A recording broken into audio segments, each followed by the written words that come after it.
Well, all schools are equal, or so we're told, but let's be honest, some schools are more equal than others. The Centre for Risk Analysis has published findings on the matric pass rate in public versus private schools. It's always a direct comparison. Some suggest it's not a fair comparison, but let's be honest, it is always going to happen. It's found that between 2000 and 2001, the number of pupils in independent schools increased by 174%, and that middle class and ever poorer families are now having to fork out money that you don't really have to send children to those schools to get better education.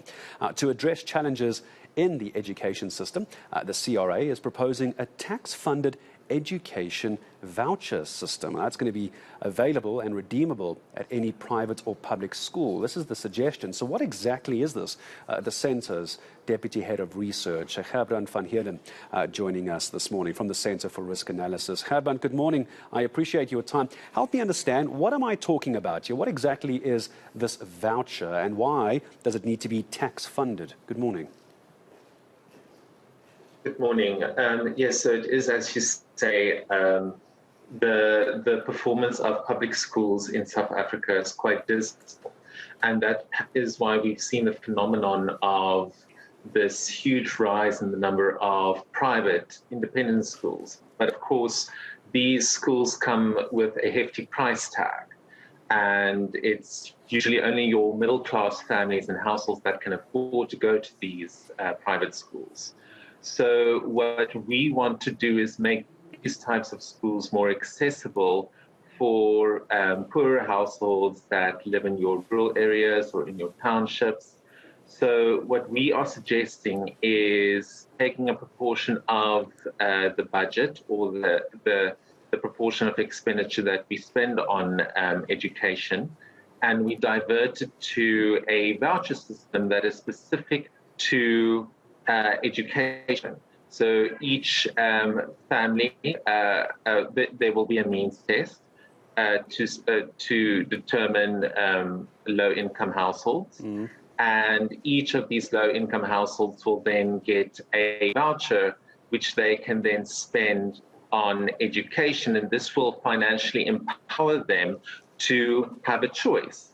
So they don't necessarily have to send their child to the closest derelict public school because that's the only option in their area. Then use that voucher, send their child to a better performing private school or a better performing state school in the suburbs.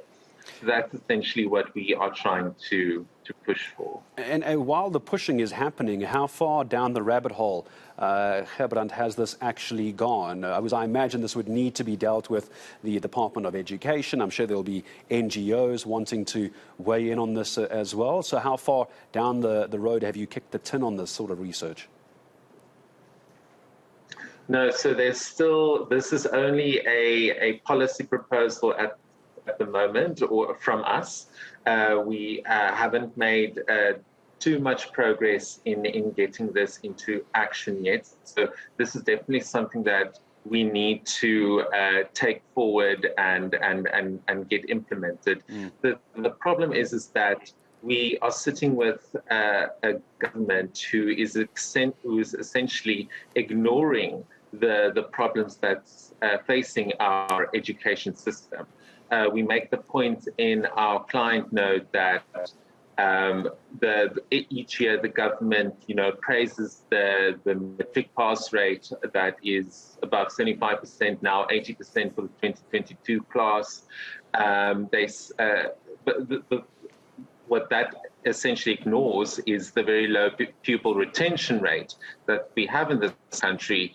Half of all children that enrolled in grade 1 or grade 2 don't make it to matric to write their final matric examination, so the pass rate is much lower.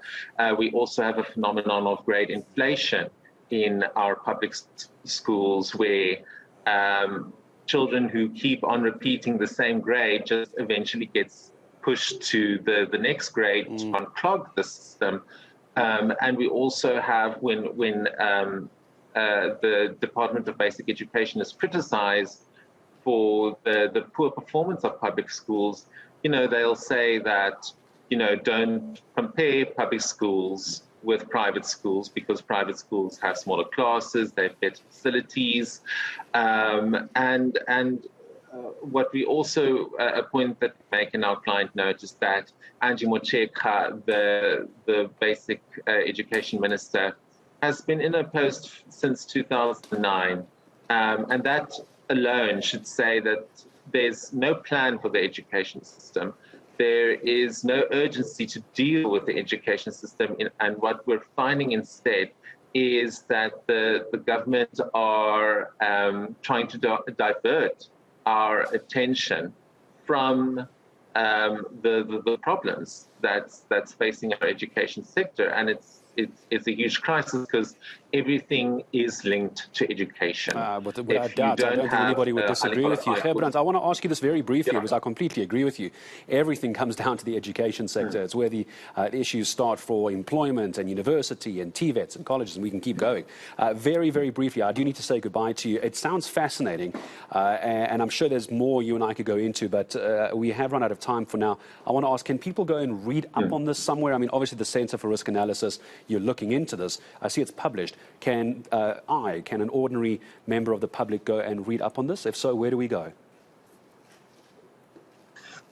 You can just get into touch with the Centre for Risk Analysis, and we will answer any type of questions that you have. And if you have something to contribute regarding this policy, then please get in touch with us. We are open for dialogue. And I appreciate it for your time this morning. I actually see one tweet coming in, and Gerbrandt, maybe this is something for you to think about. Maybe we'll do a follow-up with you as well. Anna Roberta tweeting me saying, please find out why there should be a tax-funded education voucher for pupils going to private schools. Their parents have enough money. Rather focus all the funds on public schools. But Gerbrandt, I'll leave that for thought for you and maybe your team. Maybe we can do a follow-up. That's Anna Roberta tweeting me a few minutes ago. It's a good point, and I appreciate the tweets and, of course, the time this morning from Deputy Head of Research at the Centre for Risk Analysis. It's going to be an ongoing conversation. We couldn't get into all of it. It sounds like a very, very clever idea. But Gerbrandt Van Heerden, I'm sure him and I will talk again in the coming week.